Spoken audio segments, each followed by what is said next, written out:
Well, another E3 came and went this year, and this time the name went with it too. And you, as the consumer, can't keep up with all this scattered information. Well, let me tell you something, pal. You came to the right place, because today we're going to unpack everything that was announced at this E3, going through all the conferences and picking out all the biggest reveals and announcements of 2024. So basically trying to highlight all the key moments from this year. Starting chronologically, we got Sony on May 30th, 2024, with their State of Play, and the first game they opened up with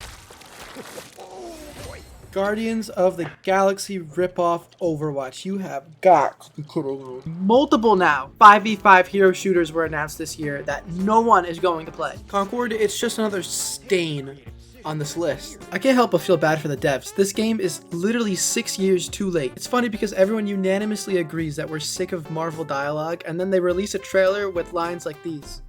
Right on target. Endless rage! Yeah, you better run! Time to show them the big guns. That's me.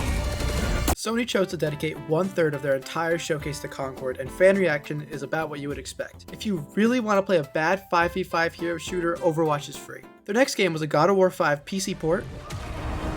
When it earns me. Yep, I definitely know what those numbers meant. After that, they showed a new trailer for Dynasty Warriors, and this is how well the last game did. I feel like a lot of people have never heard of this franchise before, and it's because you probably know it better as that Zelda spin-off or that Persona spin-off or even Fire Emblem spin-off. The next game is Infinity Nikki, a dress-up adventure game. Yep, not up my alley, but your little sister might be able to have fun with this one. It also features the same voice of Morgana from Persona 5 voicing another cat. We were really transported to Mirrorland. So how can I be your enemy?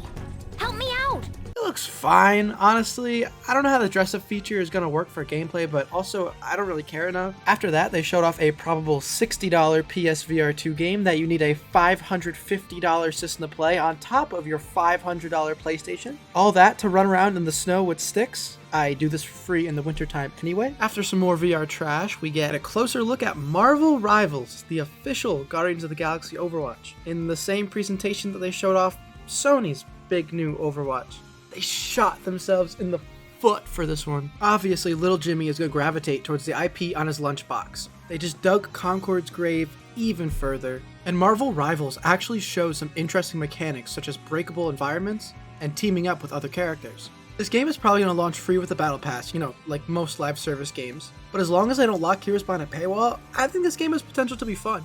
The next title shown is Where Winds Meet, a Chinese Souls-like looking game. After doing a little more research on its PlayStation page, the SingStar microphone is optional, thankfully.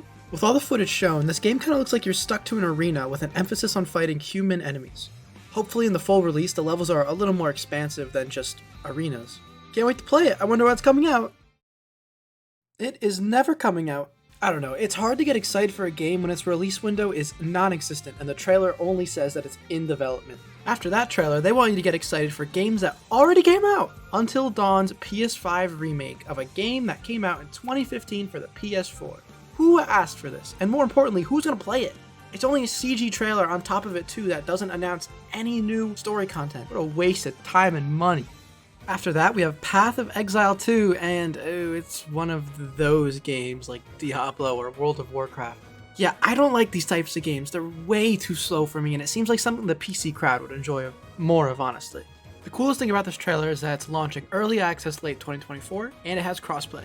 After that is the final trailer for the Silent Hill 2 remake coming in early October. A big difference from the original to the remake is that it just didn't have combat. You just gotta walk around. The new combat kind of looks like a less action-focused Resident Evil 4, but with a much higher emphasis on the story. People love the original, and the remake looks competent if you're into that genre, but I am not. After that trailer, some lady in blue was presenting the next trailer, and it's probably a good time to mention how awkwardly edited everything is. There are sometimes cuts that go right to a new trailer, sometimes they take their time to announce the game before, sometimes they take 10 minutes and then invite the developers in. There's not a lot of cohesion like at all. And yet this subtle aspect I think is why people walked away from the State of Play so negatively. All this yapping, what game is this lady even presenting anyway? The first full gameplay trailer for Monster Hunter Wilds.